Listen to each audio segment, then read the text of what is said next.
हरे कृष्ण कृष्ण कृष्ण हरे हरे, हरे राम राम राम हरे हरे। आज विशेष तिथि है। आज हमारे जो 6 देवालय हैं, 7 देवालय, कौन से? वृंदावन में गोविंद, गोपीनाथ, मदन मोहन, सप्त देवालय का नाम याद है? गोविंद, गोपीनाथ, मदन मोहन, श्याम सुंदर, राधा दामोदर, राधा गोकुलानंद और राधा रमन, ये सप्त देवालय। ये हमारे गोस्वामियों ने अधिकतर विग्रह जो प्रकाशित किए, गोविंद, गोपीनाथ, मदन मोहन जी, इनको तो स्वयं बद्रीनाथ जी ने ही स्थापित किया था, जो कृष्ण के प्रपौत्र हैं। और बाकी हैं जैसे राधा दामोदर जी, राधा रमन जी, राधा गोकुलानंद जी, ये सब हमारे गोस्वामियों ने प्रकाशित की। उसी में से एक श्री राधा रमन जी का आज प्राकट्य दिवस। किस प्रकार से राधा रमन जी प्रकट हुए? श्री गोपाल भट्ट गोस्वामी, जो कि 6 गोस्वामियों में से एक हैं, ये पूर्व में अपने पूर्वाश्रम में कहाँ पर रहते थे? गोपाल भट्ट गोस्वामी पूर्वाश्रम में दक्षिण भारत में रहते थे। श्रीरंगम के मंदिर के बिल्कुल पीछे की तरफ लेफ्ट में 100 मीटर दूर पर ही है उनका घर। वेंकट भट्ट उनके पिताजी का नाम था। उनके भाई थे श्री प्रबोधानंद सरस्वती। ये श्री संप्रदाय में दीक्षित थे। जब श्री चैतन्य महाप्रभु दक्षिण भारत यात्रा पर गए थे, उस समय श्री वेंकट भट्ट के घर में रुके थे चतुर्मास के समय। और वेंकट भट्ट से एक दिन महाप्रभु ने बात ही बात में पूछ लिया कि नारायण और कृष्ण में क्या वैशिष्ट है। उन्होंने पूछा कि वेंकट, ये बताओ, जो कृष्ण, जो नारायण की पत्नी है लक्ष्मी देवी, वो नारायण को छोड़ करके वृंदावन में किस लिए गई? उनको पति रूप में प्राप्त करने के लिए तपस्या की। तो वेंकट भट्ट ने कहा, प्रभु इसमें तो कोई बड़ी बात नहीं है। सिद्धांत तत्व वेदेपि श्री से कृष्ण स्वरूप है। सिद्धांत रूप से तो नारायण और कृष्ण में कोई भेद ही नहीं है, इसलिए इसमें कोई दोष वाली बात नहीं है। इससे उनका पतिव्रता व्रत भंग नहीं होता है, क्योंकि कृष्ण ही तो नारायण है, नारायण ही कृष्ण है। तो महाप्रभु ने कहा, बहुत अच्छा, ठीक बताया, किंतु ये बताओ, जब कृष्ण रास से अंतर्धान हुए और उन्होंने चतुर्भुज रूप धारण किया, तो गोपियों ने तो उनको पति रूप में प्राप्त करने की इच्छा नहीं की। गोपियों ने क्या किया? भगवान को प्रणाम किया कि प्रभु आपको प्रणाम करते हैं, हम अपने कृष्ण को ढूंढ रहे थे यहाँ पर। तो उनके मन में तो कृष्ण नारायण के स्वरूप के प्रति आकर्षण नहीं हुआ। ऐसा क्यों? तब वेंकट भट्ट चुप हो गए। इसका उत्तर भला कौन दे सकता है? तो कह रहे, प्रभु आप तो स्वयं भगवान है, इसका उत्तर तो आप ही जानते हैं, मैं नहीं जानता, ये मेरे बस की बात नहीं है। तब महाप्रभु ने रस विचार की दृष्टि से कृष्ण की उत्कर्षता स्थापित करी। सिद्धांत तत्व वेदेपि श्री से कृष्ण स्वरूप हो। सिद्धांत रूप से कोई भेद नहीं है। कृष्ण और श्री ईश कौन है? नारायण। किंतु रसेन उत्कृष्यते कृष्ण रूपम ऐसा रस स्थिति। रस के तारतम्य से कृष्ण ही सर्वोत्तम है। इसलिए उन्होंने इस प्रकार से कहा तो वेंकट भट्ट को थोड़ा खराब लगा। तो महाप्रभु ने उनको सांत्वना देते हुए कहा, कह रहे अभी तुमने ही तो बोला था सिद्धांत रूप से कृष्ण और नारायण में कोई भेद नहीं है, तो फिर दुखी क्यों होते हो? उन्हीं वेंकट भट्ट के पुत्र थे श्री गोपाल भट्ट गोस्वामी।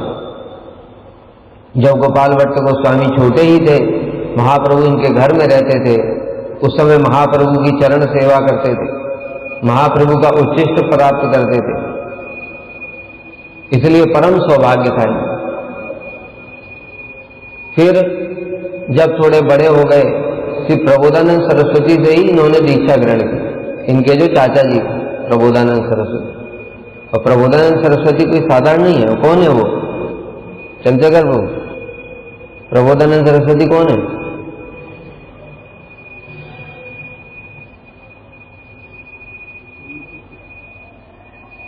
तुंग विद्या सखी, राधा जी के अष्ट सखियां हैं, उसमें से ललिता, विशाखा, चंपक, लता, हिंदू लेकर तुंग विद्या।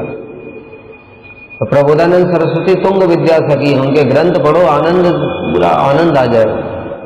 क्या क्या ग्रंथ लिखे, वृंदावन महिमामृत, अद्भुत वृंदावन की क्या महिमा लिखी। राधा रस सुधा निधि, जो सबसे प्रसिद्ध उनका ग्रंथ है, राधा रस सुधा निधि, राधा जी की क्या महिमा बताइए। तो इस प्रकार से श्री प्रबोधानंद सरस्वती से उन्होंने दीक्षा ली। बाद में जब उनके माता पिता अप्रकट हो गए तो वो वृंदावन आ गए। वृंदावन में आ गए तब श्री चैतन्य महाप्रभु ने श्री रूप सनातन को पत्र लिखा था कि इसको अपने छोटे भाई की तरह ही रखना।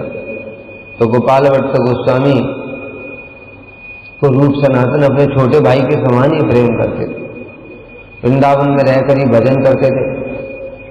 एक बार वो गए थे दर्शन करने के लिए नेपाल, गंडकी नदी, और गंडकी नदी से वो 12 शालिग्राम लेकर के आए। वो 12 शालिग्राम की नित्य सेवा किया करते। एक दिन उनके मन में इच्छा हुई, अभी शालिग्राम तो गोल गोल होते हैं, उनके तो हाथ पैर कुछ है ही नहीं, तो कपड़े क्या पहनाएंगे, अलंकार क्या पहनाएंगे। इसलिए एक दिन गोपाल भट्ट गोस्वामी के मन में इच्छा हुई कि मेरे ठाकुर जी के भी अगर पूरा हाथ पैर होते तो मैं भी उनकी अच्छे से सेवा करता। बस भगवान ने उनकी इच्छा को जान करके अगले दिन जब मंदिर खोला तो एक शालिग्राम से विग्रह प्रकट हो गए। वही विग्रह श्री राधा रमण जी, बड़े ही सुंदर विग्रह। राधा रमण जी जब प्रकट हुए तो सारे गोस्वामियों को पता चला, रूप गोस्वामी, सनातन गोस्वामी, सभी गोस्वामी दर्शन करने के लिए आए, बड़ा उत्सव किया गया। तो आज के दिन ही श्री राधा रमण जी का प्राकट्य दिवस है। और गोपाल भट्ट गोस्वामी के 2 प्रधान शिष्य थे, एक तो थे श्रीनिवास आचार्य जी और दूसरे थे श्री गोपीनाथ पुजारी। एक बार श्री गोपाल भट्ट गोस्वामी हरिद्वार की तरफ गए थे। वहां सहारनपुर नामक एक स्थान पर एक ब्राह्मण मिला। वो ब्राह्मण, उसकी कोई संतान नहीं थी। तो श्री गोपाल भट्ट गोस्वामी ने कहा, चिंता मत करो, तुम्हारे बहुत अच्छी संतान, बहुत सद्गुण संपन्न संतान जन्म लेगी। तो वो ब्राह्मण ने कहा, अगर मेरे सच में संतान हो गई तो वो पहली संतान में आपको ही दे दूंगा, आपकी सेवा में दे दूंगा। तो कुछ दिनों के पश्चात में वो ब्राह्मण की संतान हुई, वही गोपीनाथ पुजारी। और बाद में वो सब ठाकुर जी की वही सेवा किया करते थे, गोपीनाथ पुजारी। तो इस प्रकार से श्री गोपाल भट्ट गोस्वामी के 2 प्रधान से थे। दूसरे पहले प्रधान से थे कौन? श्री श्रीनिवास आचार्य। इसलिए हम लोग श्रीनिवास आचार्य जी की महिमा सुनेंगे। नदिया जिले के अंतर्गत अग्रदीप, सभी लोग जानते हैं अग्रदीप यहां से है, 20 किलोमीटर होगा लगभग। अग्रदीप के उत्तर की तरफ चाखंदी, चाखंदी ग्राम में वैशाखी पूर्णिमा के दिन श्री श्रीनिवास आचार्य जी आज के दिन आविर्भूत हुए। इनके पिताजी का नाम श्री गंगाधर भट्टाचार्य था। जो गंगाधर भट्टाचार्य हैं, जब महाप्रभु का संन्यास हुआ था उस समय महाप्रभु के दर्शन कर करके गंगाधर भट्टाचार्य जी बार बार क्रंदन कर रहे थे, हा चैतन्य, हा चैतन्य, इस प्रकार से निरंतर अश्रु प्रवाहित कर रहे थे। तब श्री गंगाधर के इस प्रकार के भाव को देखकर, महाप्रभु के प्रति इतनी प्रीति को देख करके वहां जो उपस्थित और भक्त लोग थे, इनका नाम ही रख दिया चैतन्य दास, गंगाधर भट्टाचार्य जी का। श्री चैतन्य दास के हृदय में कोई भी कामना नहीं थी, किंतु अचानक से उनके हृदय में एक बार पुत्र की कामना प्रबल हो गई। उनके मन में आया कि हमारे संतान होनी चाहिए। इसलिए ये बात उन्होंने अपनी पत्नी को बताई, लक्ष्मी प्रिया। तो लक्ष्मी प्रिया ने कहा कि आप ये बात महाप्रभु से बताओ। महाप्रभु उस समय जगन्नाथपुरी में रहते थे। तो दोनों पति पत्नी गए जगन्नाथपुरी महाप्रभु के दर्शन करने के लिए। हर साल सारे भक्त लोग जाया करते थे। तब श्री नीलाचल में महाप्रभु के चरणों में उपस्थित होकर के चैतन्य दास इससे पहले कुछ बोलते, उससे पहले ही महाप्रभु ने ही कह दिया, जगन्नाथ जी तुम्हारी इच्छा अवश्य पूर्ण करेंगे। महाप्रभु तो अंतर्यामी है, इसलिए पहले ही महाप्रभु ने कह दिया कि जो तुम इच्छा कर रहे हो वो जगन्नाथ जी अवश्य ही पूर्ण करेंगे। तो सारे भक्तों ने महाप्रभु से पूछा, प्रभु इन्होंने क्या इच्छा की है? तो महाप्रभु बोले, इसके मन में पुत्र की कामना हुई है और इनके यहां पर, महाप्रभु पहले ही नाम भी बता दिया, इनके यहां पर श्रीनिवास नामक पुत्र होगा जो कि मेरा अभिन्न स्वरूप होकर के आनंद वर्धन करेगा। महाप्रभु ने पहले ही घोषणा कर दी, वो कोई साधारण नहीं है, मेरा अभिन्न स्वरूप है वो, यानी मेरा पार्षद है। और श्री रूप आदि के द्वारा मैं भक्ति शास्त्र प्रकाशित करवाऊंगा और श्रीनिवास के द्वारा भक्ति ग्रंथों का वितरण प्रचार करवाऊंगा। किस प्रकार से उन्होंने श्रीनिवास आचार्य के माध्यम से कराया, ये बात भी हम लोग आगे सुनेंगे। तब हे नहीं समय प्रभु गोविंदे डाकिया, कहे गभीर नादे भावाविष्टहिया, पुत्रेर कामना करी आइला ब्राह्मण, श्रीनिवास नाम तार हई वे नंदन। श्री रूपादि द्वारे भक्ति शास्त्र प्रकाशिव, श्रीनिवास द्वारे ग्रंथ रत्न वितरिव, मोर शूद्र पेरे प्रेमेर स्वरूप श्रीनिवास, तारे देखी सर्व चित्ते बाड़ी तौला। मेरा द्वितीय स्वरूप, प्रेम का स्वरूप है श्रीनिवास, जिसको देख करके सबके मन में बड़ा उल्लास आनंद होगा। इस प्रकार से श्री चैतन्य महाप्रभु ने पहले ही घोषणा कर दी। उसके बाद चैतन्य दास जी जो उनके पिता हैं वो महाप्रभु की अनुमति लेकर के वापस आए। शुभ मुहूर्त में आज के दिन ही श्री श्रीनिवास आचार्य जी का आविर्भाव हुआ। तब उन्होंने उनके नामकरण, चूड़ा संस्कार, उपनयन संस्कार ये सब संपन्न किया।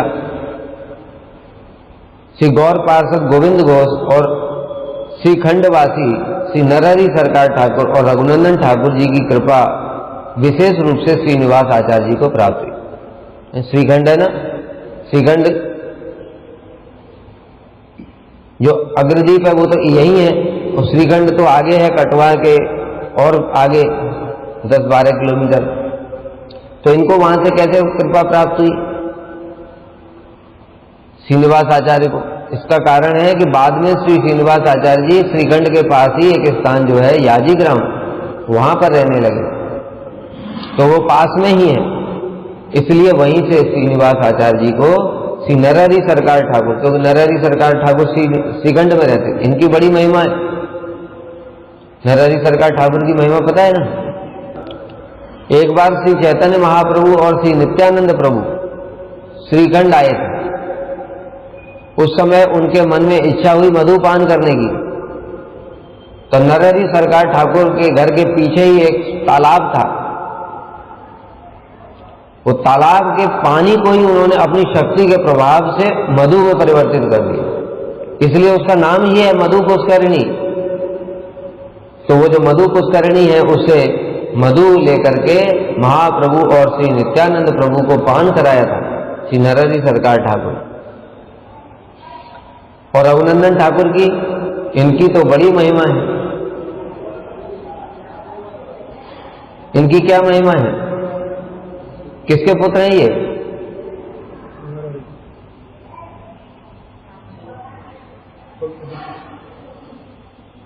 नरहरि सरकार ठाकुर के भाई थे मुकुंद। वो मुकुंद के पुत्र हैं। कौन मुकुंद? जब हम लोग सुनते हैं ना, एक बादशाह की यहाँ पर नौकरी करते थे, तो बादशाह को उनका सेवक मोर पंख दिखा रहा था, और मोर पंख को देखते ही मुकुंद प्रेम से मूर्छित होकर के गिर पड़े। तो बादशाह ने पूछा क्या हुआ अचानक से? तो कहते कुछ नहीं, मुझे थोड़ा मिर्गी का रोग है, इसलिए मिर्गी आ गई। लेकिन बादशाह समझ गया था कि ये मिर्गी नहीं है, ये कृष्ण प्रेम है, वो मुकुंद है। ये उनके पुत्र थे श्री रघुनंदन ठाकुर।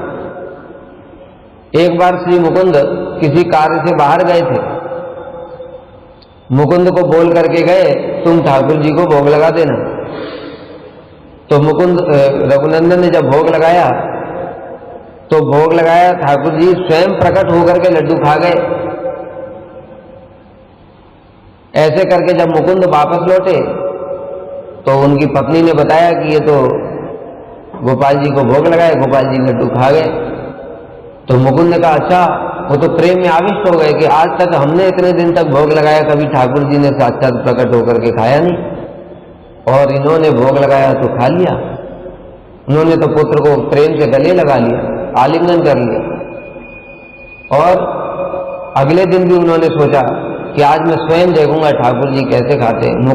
मुकुंद जी ने दिया रघुनंदन ठाकुर को लड्डू और भोग लगाया। गोपाल जी ने आधा खाया था। उसी समय वहां पर मुकुंद आ गए। वो आधा लड्डू वाला जो विग्रह है वो आज तक भी वहां पर है, श्रीखंड में गोपाल जी का विग्रह है। तो इस प्रकार से ये तीनों की, श्री नरहरि सरकार ठाकुर, श्री रघुनंदन ठाकुर, श्री गोविंद घोष की महिमा तो सभी जानते ही हैं। अगरदीप में गोपीनाथ जी उनके लिए प्रकट हुए, वो आज तक भी श्राद्ध करते। इस प्रकार से इन तीनों की कृपा हुई। जब श्रीनिवास आचार्य जी थोड़े बड़े हुए तो अपने पिता से और अपनी माता दोनों तो महाप्रभु की भक्त थी, इसलिए उनकी महिमा सुनते थे। महाप्रभु की लीला सुनते सुनते श्रीनिवास आचार्य और पिता पुत्र दोनों प्रेम में विह्वल हो जाते। दोनों एक दूसरे को आलिंगन करते, आंसुओं से एक दूसरे को भिगो देते थे। और जो उनकी माता जी थी वो भी श्रीनिवास आचार्य को बाल्यकाल से ही नाम संकीर्तन सिखाती थी, कीर्तन कराती थी।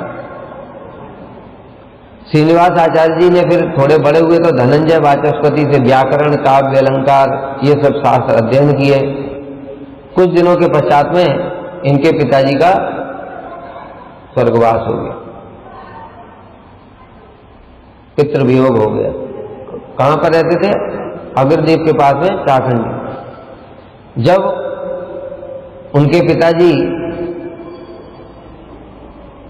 चले गए उसके पश्चात में फिर ये नाना जी के यहाँ पर याजीग्राम, नाना जी यहाँ पर याजीग्राम में नाना जी रहते थे। याजीग्राम कहाँ है? कटवा से जब श्रीखंड की ओर जाते हैं वो रेलवे क्रॉसिंग के बगल में ही है इनका स्थान। वो पेड़ भी है जहां पर श्री श्रीनिवास आचार्य जी बैठे हुए थे और रामचंद्र कविराज जी आ रहे हैं, कथा सुनते हैं ना वो वाला। तो फिर उसके बाद में ये याजीग्राम पर आ गए, नाना जी के यहाँ पर। याजीग्राम में भी इनकी बड़ी विशेष, वहां पर एक पेड़ है, देखा है वो पेड़? कौन सा पेड़ है? एक क्या खासियत क्या है इसकी? तो पेड़ तो बहुत सारे यहां भी हैं। जैसे महाप्रभु ने बकुल का पेड़ लगाया था ना, दांतुन को गाड़ दिया था, उसी प्रकार से श्रीनिवास आचार्य ने भी वो दांतुन को गाड़ दिया था, उससे पेड़ हो गया है। वो पेड़ भी है वहां पर। श्रीनिवास आचार्य की भजन कुटीर है, वहां पर सेवित विग्रह भी है। याजीग्राम में उनका श्रीनिवास आचार्य जी का स्थान है। तो वहां पर आ गए। याजीग्राम में रहने के पश्चात में फिर श्री नरहरि सरकार ठाकुर बताए ना, श्रीखंडवासी, उनके पास में आ गए। वो उनको बड़ा प्रेम करते थे।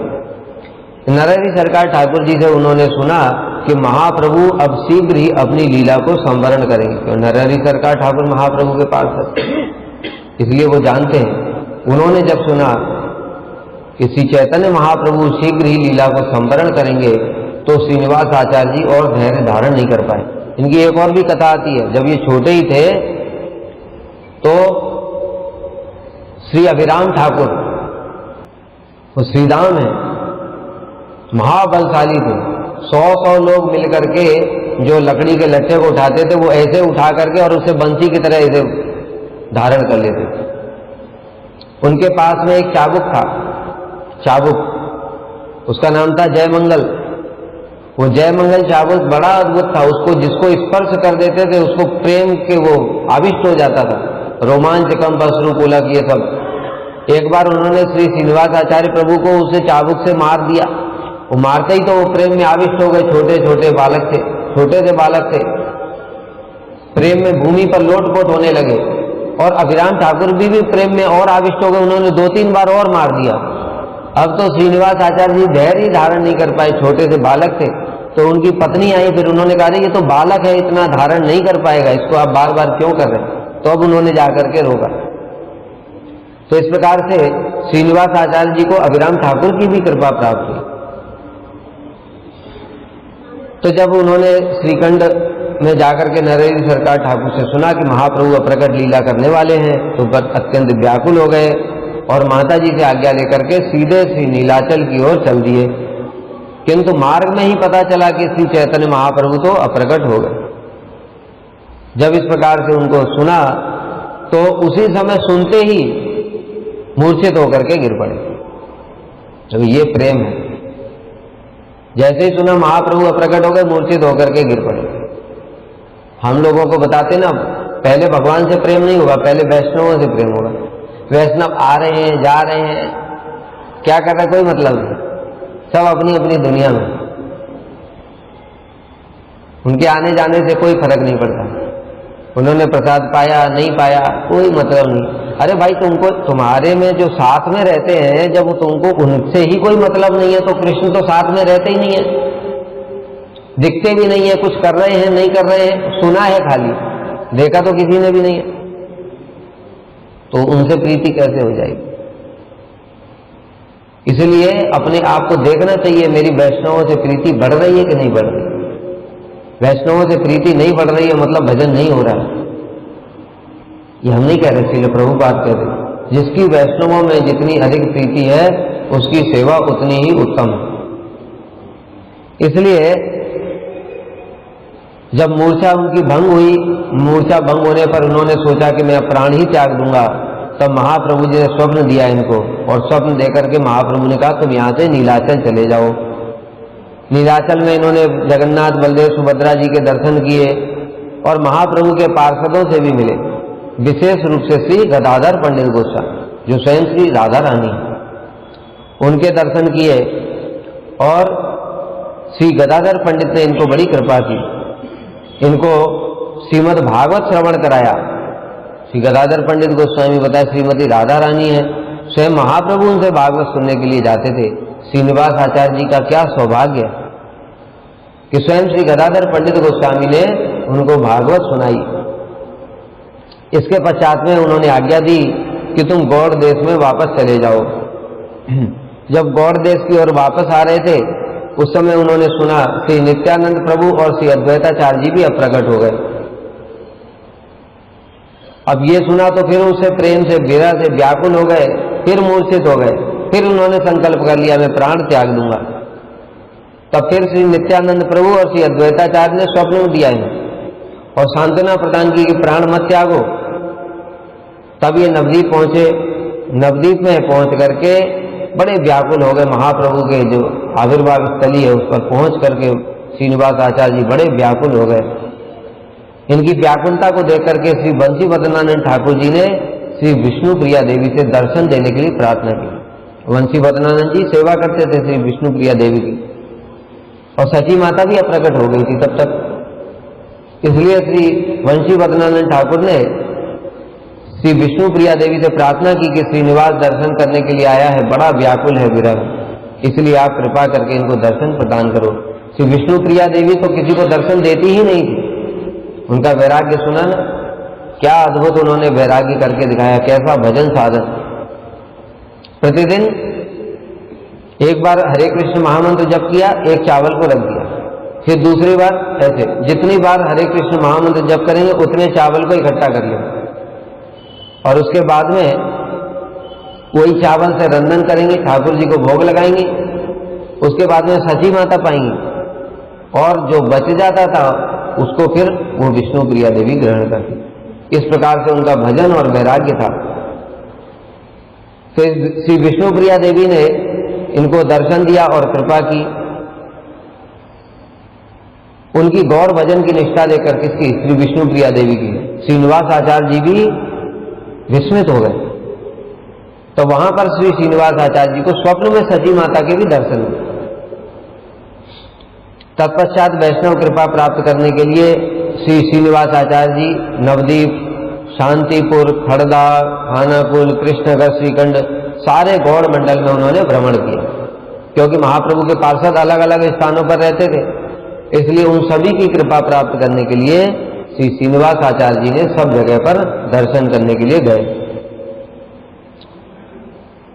उसके बाद में श्रीनिवास आचार्य जी को थोड़ा सांत्वना मिली। उनको श्रीवास पंडित, श्री दामोदर, श्री शुक्लांबर ब्रह्मचारी, श्रीवास पंडित जी फिर कहां चले गए थे? महाप्रभु जब प्रकट हो गए तो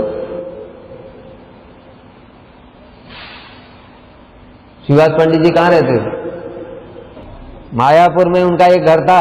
महाप्रभु जब प्रकट हो गए तो उनके विरह में व्याकुल हो गए, फिर यहां नहीं रहते थे। कहां रहते थे?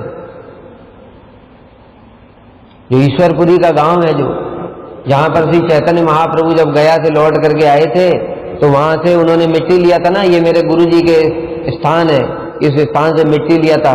तो वहां पर अभी तक भी वो तालाब बन गया, मिट्टी लेते लेते लेते लेते तालाब बन गया। उसको क्या कहते हैं? चैतन्य डोबा। उस स्थान का नाम क्या है?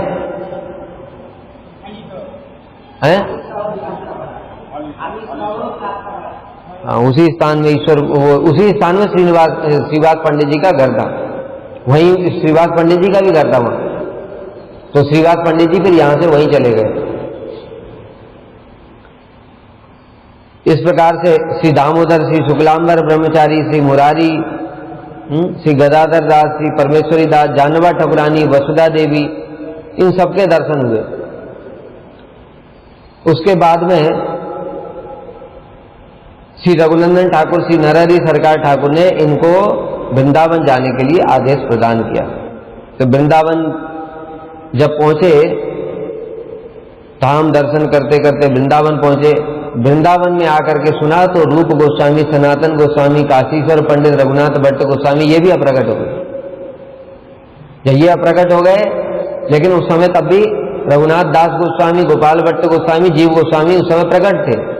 तो श्री जीव गोस्वामी के पास में जब ये आए तो उन्होंने इनको श्री गोपाल भट्ट गोस्वामी की शरण में भेजा। श्री गोपाल भट्ट गोस्वामी ने इनको दीक्षा प्रदान की। और शास्त्र अध्ययन किससे करते थे? श्री जीव गोस्वामी। श्री जीव गोस्वामी ने इनको छठ संदर्भ और जो रूप गोस्वामी, सनातन गोस्वामी के जितने ग्रंथ हैं उन सबका अध्ययन कराया। उनके 3 प्रधान शिष्य थे, श्री नरोत्तम दास ठाकुर, श्री श्रीनिवास आचार्य प्रभु और श्री श्यामानंद प्रभु। श्री नरोत्तम दास ठाकुर ने श्री लोकनाथ दास गोस्वामी से दीक्षा ली, श्री श्रीनिवास आचार्य जी ने गोपाल भट्ट गोस्वामी से, और श्री श्यामानंद प्रभु ने श्री हृदय चैतन्य प्रभु से दीक्षा ली। लेकिन तीनों ही जीव गोस्वामी के शिष्य थे।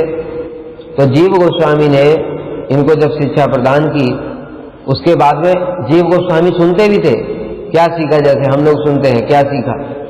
तो एक बार इन्होंने उज्ज्वल नीलमणि के श्लोकों की इतनी सुंदर व्याख्या की श्री श्रीनिवास आचार्य प्रभु ने कि जीव गोस्वामी अत्यंत आनंदित हो गए। और अत्यंत आनंदित हुए तब उन्होंने इनको आचार्य की उपाधि प्रदान की, श्रीनिवास आचार्य, और नरोत्तम दास को ठाकुर और श्यामानंद उनको श्यामानंद की उपाधि। उनका नाम क्या था? दुखी कृष्णदास। श्यामानंद प्रभु का पहले नाम था दुखी कृष्णदास। तो श्री जीव गोस्वामी ने इनको श्यामानंद की उपाधि प्रदान की। क्यों? क्योंकि राधा जी को इन्होंने आनंद प्रदान किया।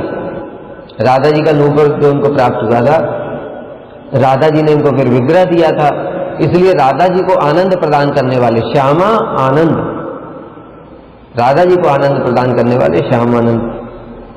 जब जीव गोस्वामी ने इनकी शिक्षा दे दी, उसके पश्चात में इन सबको आदेश प्रदान किया कि अब तुम लोग जाओ प्रचार करो। जो वैष्णवों के ग्रंथ हैं बताया, जो उज्ज्वल नीलमणि है, भक्ति रसामृत सिंधु है, रूप गोस्वामी के द्वारा रचित बृहद भागवतामृत श्री सनातन गोस्वामी, और जो गौड़ीय जो ग्रंथ थे उन सब का प्रचार करने के लिए इनको आदेश प्रदान किया। तो आदेश प्राप्त करके इन्होंने एक बक्से में बैलगाड़ी के ऊपर में वो सारे ग्रंथों को लेकर के प्रचार के लिए चल दिए। प्रचार करते करते यहाँ पर आए। बंगाल में एक स्थान था वन विष्णुपुर, सभी लोग जानते ही हैं, बांकुड़ा जिले में ना, बांकुड़ा जिले में वन विष्णुपुर में आए। वहां पर आए तो वहां का जो राजा था वो था वीर अम्बीर। वो दस्युओं का सरदार था, डाकुओं का सरदार था राजा गांव का। उसके पास में एक ज्योतिषी था। वो ज्योतिषी ने गणना करके देखा तो बताया कि ये जो 3 लोग आए हैं साधु, इनके पास में बहुत दिव्य रत्न है। तो वीर अम्बीर ने कहा तो फिर क्या है, चुरा लो। तो उसने पता करवाया, देखा तो ये तीनों थक करके बहुत सो गए थे, तो वो जो बक्सा था उसको चुरवा लिया, चोरी करा लिया। चोरी करा करके जब वो देखा उसमें तो देखा तो किताब ही किताब है। अब उसने अपने ज्योतिषी को बुलाया, तो तुम तो बोलते थे कि इसमें दिव्य रत्न है, कहाँ है रत्न, हमको तो दिखाई नहीं देते, ये तो किताबें हैं। तो ज्योतिषी ने कहा कि महाराज, मैंने जितनी बार भी अपनी गणना की ज्योतिष के हिसाब से, उसमें दिव्य रत्न ही दिखा रहा है। अभी वो तो दिव्य रत्न ही है, लेकिन बताया ना कि देखने के लिए तो आंखें नहीं है। क्यों बोला, जाओ भागवत पढ़ो वैष्णव स्थान। देवानंद पंडित तो पंडित जी थे, कितना सदाचारी थे, उनका बड़ा सुंदर वर्णन आया है। बाल्यकाल से ही ब्रह्मचारी, बिल्कुल सारे जो सर्वगुण संपन्न जो ब्राह्मणों के गुण होते हैं वो सर्वगुण संपन्न थे। संयमशील, शांत, धीर, गंभीर, सब था गुण उनमें। भागवत पाठ भी करते थे, लेकिन भागवत को समझ पाए नहीं, समझ पाए। इसलिए दिव्य रत्नों को देखने के लिए आंखें चाहिए, वो आंखें साधु प्रदान करते। इसलिए वीर अम्बीर के सामने रत्न तो हैं, हमारी भी तो यही दुर्भाग्य है। मठ मंदिर के लिए झगड़ा, प्रॉपर्टी के लिए झगड़ा, इसके लिए झगड़ा, उसके लिए क्यों झगड़ा हो रहा है? क्योंकि दिव्य रत्न तो ये दिखता ही नहीं है, सामने ही तो है। गुरु जी ने 60-65 दिव्य रत्न प्रकाशित करके गए, किसी को मतलब ही नहीं है। किसी से पूछ लो इस किताब में क्या है, कुछ नहीं पता। कहां रत्न दिख रहा है? करोड़ों की प्रॉपर्टी है, ये मेरी होनी चाहिए, इसके लिए तो झगड़े हो रहे हैं। इसलिए इतने दिन तक गुरु जी के साथ रहकर भी उनकी आंखें खुली ही नहीं।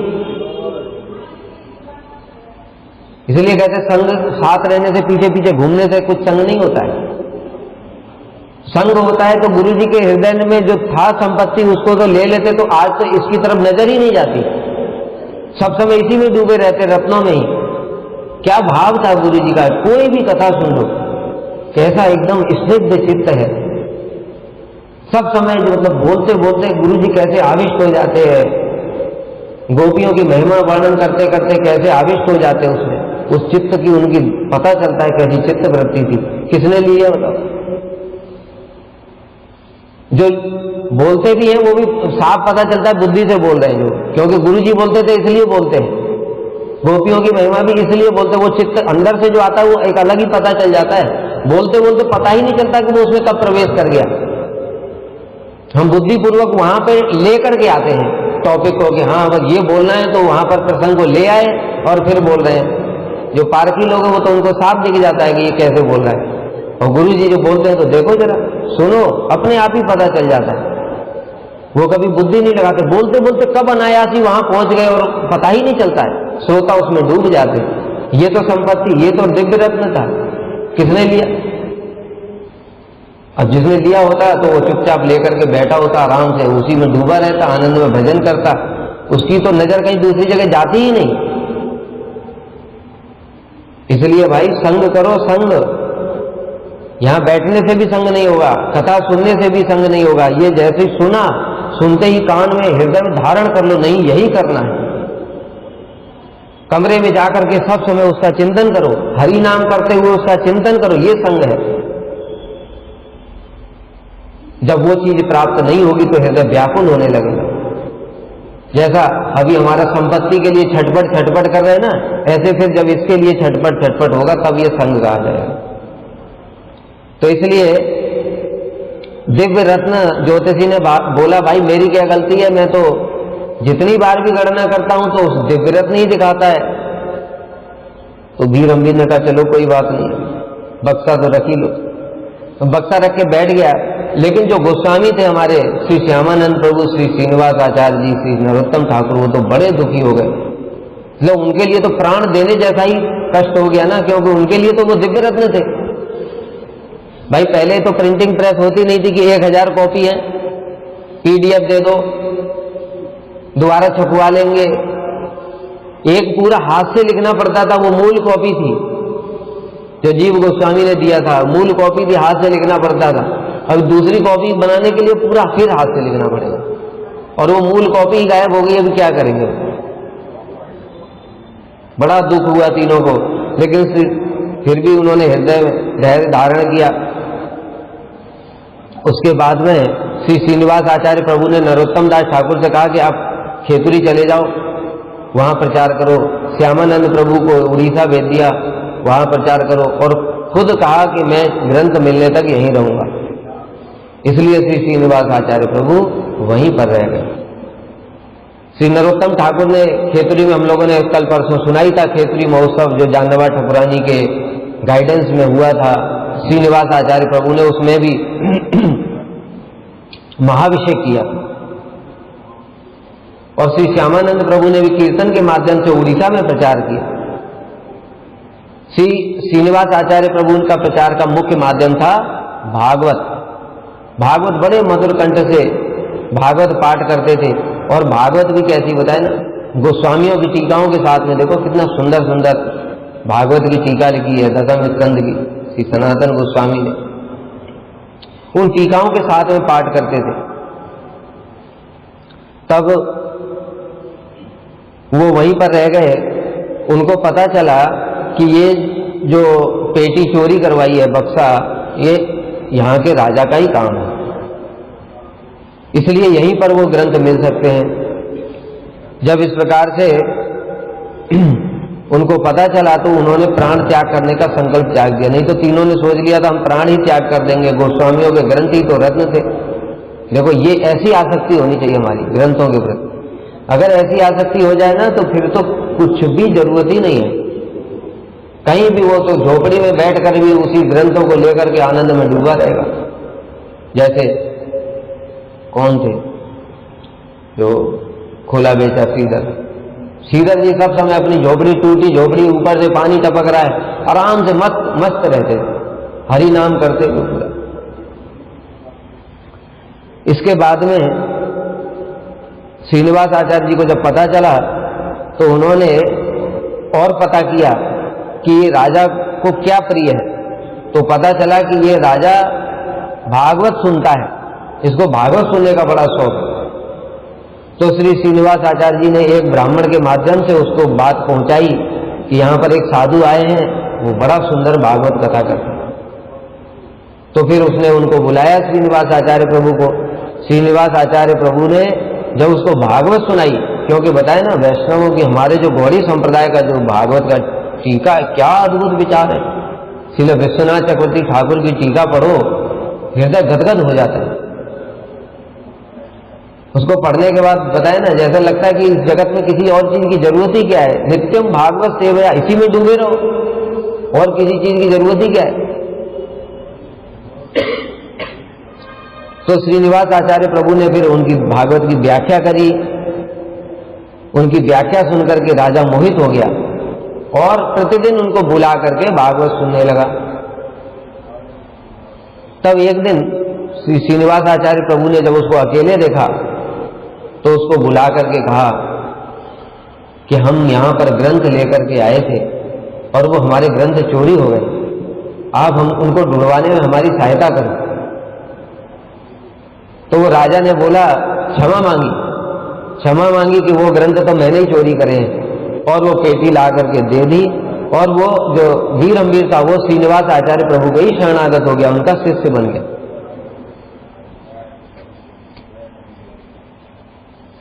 बाद में श्री रामचंद्र कविराज और नरोत्तम ठाकुर के साथ में उसका बड़ा अच्छा संबंध था। वो सारे के सारे उनके साथ ही रहता था, वो जो राजा था। इस प्रकार से उनको जो ग्रंथ मिल गए, जब ग्रंथ मिल गए तो वो बड़े आनंदित हुए और उन्होंने ये संवाद नरोत्तम ठाकुर, श्री श्यामानंद प्रभु और जीव गोस्वामी को वृंदावन में भिजवाया कि वो ग्रंथ मिल गए। तो जान करके गोस्वामी को बड़ा आनंद हुआ। कुछ दिनों के पश्चात में वो फिर याजीग्राम आ गए। याजीग्राम जब आए थे तभी वो जो रामचंद्र कविराज हैं, रामचंद्र कविराज जी, वो विवाह करके जा रहे थे और उसी समय वहां पर उन्होंने श्रीनिवास आचार्य जी अपना उसी पेड़ के नीचे बैठे हुए भजन कर रहे थे। तभी उसी समय जो हम लोग कथा सुनते हैं ना कि कहाँ नागिन को गले में डाल करके जा रहा है, तब रामचंद्र कविराज ने वहीं से डोली वापस कर दी और उनका आश्रय ग्रहण किया। यही रामचंद्र कविराज की बड़ी महिमा है। इनको श्रीनिवास आचार्य प्रभु ने कविराज की उपाधि प्रदान की। रामचंद्र कविराज नरोत्तम दास ठाकुर के साथ कैसा प्रीतिपूर्ण संबंध था। यद्यपि उनके गुरु तुल्य हैं श्रीनिवास आचार्य प्रभु, नरोत्तम ठाकुर, दोनों तो जीव गोस्वामी के पास में पढ़ते थे, गुरु भाई, लेकिन रामचंद्र कविराज उनके शिष्य तुल्य हैं। लेकिन नरोत्तम दास ठाकुर क्या लिखते हैं? रामचंद्र संग मांगे नरोत्तम दास। क्यों मांगते रामचंद्र कविराज का संग? सजाती है स्निग्ध साधु संग। ऐसा कोई साधु मिल जाए जो हमसे सब समय भगवान की कथा के अतिरिक्त कोई चर्चा ही ना करे, ऐसे साधुओं का संग मांगते हैं। ऐसे साधु मिलना ही तो दुर्लभ है। अगर ऐसा मिल जाए तो फिर उसको छोड़ना कौन चाहेगा। इसलिए रामचंद्र कविराज का संग मांगते हैं। वहां पर जब आए तो श्रीनिवास आचार्य प्रभु याजीग्राम में ही रहने लगे। तो नरहरि सरकार ठाकुर और उनकी माता जी जो थी, किनकी? श्रीनिवास आचार्य प्रभु की, उन्होंने उनको विवाह करने के लिए आदेश प्रदान किया। पहले भी एक बार स्वप्न में अद्वैताचार्य जी ने उनको स्वप्न में आदेश दिया था कि तुम विवाह कर लो, लेकिन तब उन्होंने नहीं किया। अभी नरहरि सरकार ठाकुर और उनकी माता जी ने फिर से आदेश प्रदान किया, तो इसलिए भगवत इच्छा को जान करके उन्होंने विवाह कर लिया। यहां बड़ी विशेष इच्छा है। देखो रामचंद्र जो कविराज को तो बोल रहे हैं कि ये विवाह करके जा रहा है, नागिन को गले में डाल करके ले जा रहा है, और खुद गुरु विवाह कर रहा है। बताओ शिष्य को कैसा लगे? ये समझना आसान बात है क्या? इसलिए कहते हैं वैष्णव चिन्हते पारे न देवेर सकती, वैष्णवेर क्रिया मुद्रा विज्ञ न बुझाए। देवताओं में भी वैष्णवों को समझने की शक्ति नहीं है। ये बात को कौन समझ सकता है बताओ इस जगत में? हम तो बद्ध जीव हैं, बड़े से बड़े पंडित लोग भी नहीं समझ सकते। गुरु जी खुद विवाह कर रहे हैं और शिष्य को कह रहे हैं तुम ब्रह्मचारी रहो। लेकिन यहां पर बड़ी विशेष बात है, क्योंकि श्रीनिवास आचार्य प्रभु साधारण शिष्य नहीं है, साधारण गुरु नहीं है। स्वयं श्री चैतन्य महाप्रभु ने क्या बोला? ये मेरा द्वितीय प्रकाश है, ये मेरा प्रेम का प्रकाश है श्रीनिवास। उनके जन्म से पहले ही बता दिया था। इसलिए उनके द्वारा कुछ भी गलत कार्य संभव ही नहीं है, केवल मात्र भगवत इच्छा ही प्रदान। अब कितने जगत के लोगों ने कितनी निंदा की होगी कि नहीं इस बात पर, लेकिन देखो भगवान के भक्त कैसे होते हैं। वो भगवान की सेवा के लिए, उनका आदेश पालन करने के लिए स्वयं निंदा सहन कर सकते। भक्त इसीलिए तो भगवान भक्त के वशीभूत में रहते हैं। भक्त उनके लिए क्या क्या नहीं करते, सब कुछ कर देते। इसलिए श्रीनिवास आचार्य प्रभु ने फिर विवाह कर लिया।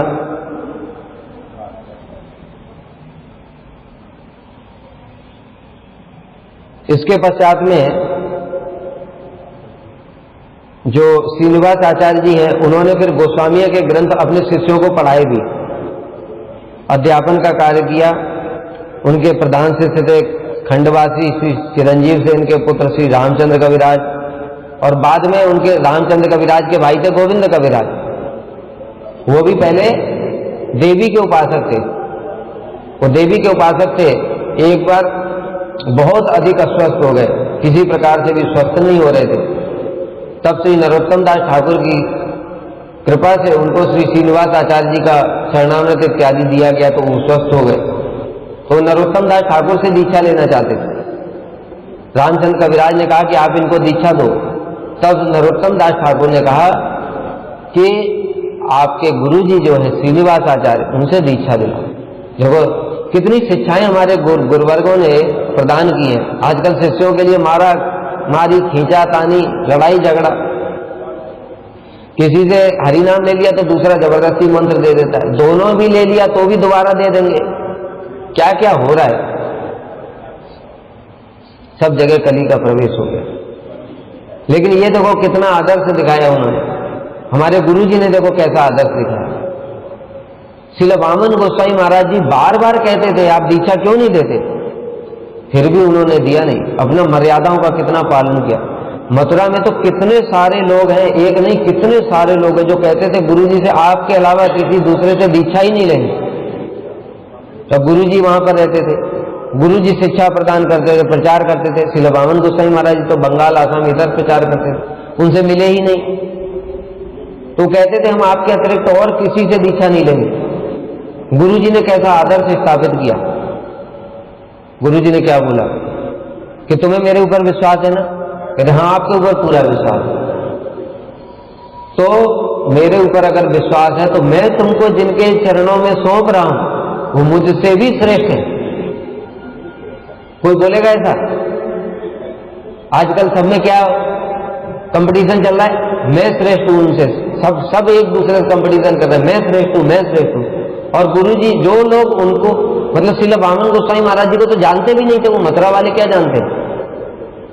महाराज जी साल में 1-2 बार ही जाते थे, वो लोग जानते भी नहीं है। उसके बाद भी गुरुजी ने कैसा आदर्श दिया। वो तो गुरुजी तो हजारों शिष्य वही बना लेते, लेकिन गुरुजी ने क्या आदर्श दिखाया कि मैं तुमको जिनके चरणों में सौंप रहा हूं वो मुझसे भी श्रेष्ठ है, सब प्रकार से मुझसे उनकी योग्यता अधिक है, इसलिए मुझ पर तो विश्वास करो। ऐसे करके उन्होंने श्री वामन गोस्वामी महाराज जी का चरणाश्रय कराया। कैसा महापुरुषों ने मतलब बताया ना भी संग की बात। तो उनके संग रहे तो फिर ये गुण क्यों नहीं आया बताओ? अगर संग रहे तो ये गुण क्यों नहीं आया?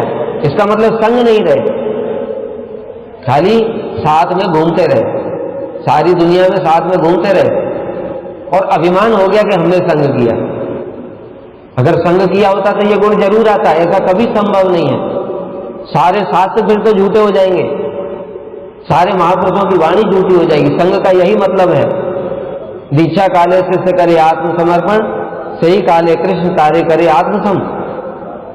जिस समय दीक्षा काल में शिष्य आत्मसमर्पण कर देता है, कृष्ण उसी समय अपने गुणों को संचरित कर देते सारे। यस्यास्ति भक्तिर् भगवती अकिंचना सर्वैः गुणैः तत्र समासेते। फिर हमारे अंदर गुण क्यों नहीं आ रहे? क्योंकि हमने आत्मसमर्पण नहीं किया है, ऊपर से दिखावा किया, भीतर से स्वतंत्र है, मनमानी करते हैं, इसलिए कोई गुण आ ही नहीं रहा है। नहीं तो देखो श्रील प्रभुपाद के कितने सारे शिष्य थे जिनके अंदर में प्रभुपाद का कोई गुण नहीं आया। प्रभुपाद के अप्रकट होने के बाद में स्त्री संग करना शुरू कर दिया। दूसरी तरफ हमारे परम गुरुदेव थे श्रील भक्ति प्रज्ञान केशव गोस्वामी महाराज, श्रील भक्ति दत्त माधव गोस्वामी महाराज, श्री भक्ति कमल मधुसूदन गोस्वामी महाराज, भक्ति प्रमोद पुरी, कितने नाम गिनाए हैं। उन सबके अंदर गुण कैसे आ गए? प्रभुपाद ने जैसा जैसा आचरण किया एज इट इज उनके शिष्यों में वही सारे गुण देखे जाते कि नहीं? और उनके विपरीत भी देखे जाते। अंतर क्यों हो गया? एक ही गुरु है। क्योंकि गुरु के अप्रकट होने के पश्चात ही पता चलता है किसने कितना संग किया। गुरु के सामने नहीं पता चलता है। गुरु के सामने तो लगता है वो सब कितनी सेवा कर रहे हैं गुरु के लिए, क्या नहीं कर देंगे, अभी प्राण ही दे देंगे। और जब गुरु अप्रकट हो जाते हैं तो दिखता है अरे ये तो प्राण ले लेंगे। एक दूसरे के प्राण लेने के लिए तैयार रहते थे। तो गुरु के अप्रकट होने के बाद ही शिष्य की शिष्यता का पता चलता है। इस प्रकार से जो गोविंद कविराज थे उनका चरणाश्रय श्रीनिवास आचार्य से दीक्षा दिलाई। उसके बाद में उन्होंने ही वो कीर्तन लिखा था, भजऊं रे मन श्री नंद नंदन अभय चरणार बिंदवे। फिर उसके बाद में श्री शुक्लांबर ब्रह्मचारी नरहरि सरकार ठाकुर ये भी अप्रकट हो गए। तो फिर श्रीनिवास आचार्य जी विरह से व्याकुल होकर के वृंदावन आ गए। वहां पर अभी गोपाल भट्ट गोस्वामी, भूगर्भ गोस्वामी, लोकनाथ दास गोस्वामी, इन सब जीव गोस्वामी के साथ में उनका साक्षात्कार हुआ। वृंदावन से वापस आने पर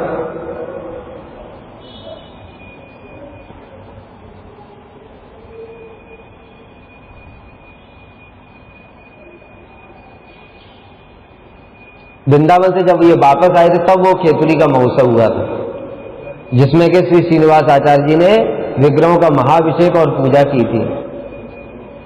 उसके बाद में ब्रजमंडल के दर्शन के बाद में फिर गौड़ देश वापस जब श्री जानवा ठाकुरानी आई थी तो वो खेतुरी महोत्सव संपन्न हुआ था उनके गाइडेंस में, और श्री श्रीनिवास आचार्य प्रभु ने भागवत पाठ किया था वहां पर। जब श्रीनिवास आचार्य प्रभु ने वहां भागवत पाठ किया था उस समय कृष्ण लीला, रास लीला साक्षात प्रकट हुई, भक्तों ने दर्शन किया था। जो भक्त थे, शुद्ध भक्त, श्री जानवा ठाकुरानी, श्री नरोत्तम ठाकुर, श्री श्रीनिवास आचार्य प्रभु और जो अन्य अन्य भक्त थे, उन सब ने रास लीला के दर्शन किए। उसके पश्चात में श्री नरोत्तम ठाकुर ने कीर्तन किया था, तो कीर्तन किया था तो साक्षात महाप्रभु परिकरों के साथ में प्रकट हुए उसी स्थान पर। इसलिए खेतुरी महोत्सव बड़ा विशेष। तब बाद में श्री श्रीनिवास आचार्य प्रभु ने श्री नरोत्तम ठाकुर और रामचंद्र कविराज जी के साथ में नवदीप धाम की परिक्रमा भी की थी। इसके बाद में एक और बार में जो वन विष्णुपुर जब दोबारा लौट करके आए थे, उस समय श्री श्रीनिवास आचार्य प्रभु को स्वप्न में श्री चैतन्य महाप्रभु का आदेश प्राप्त हुआ विवाह करने के लिए।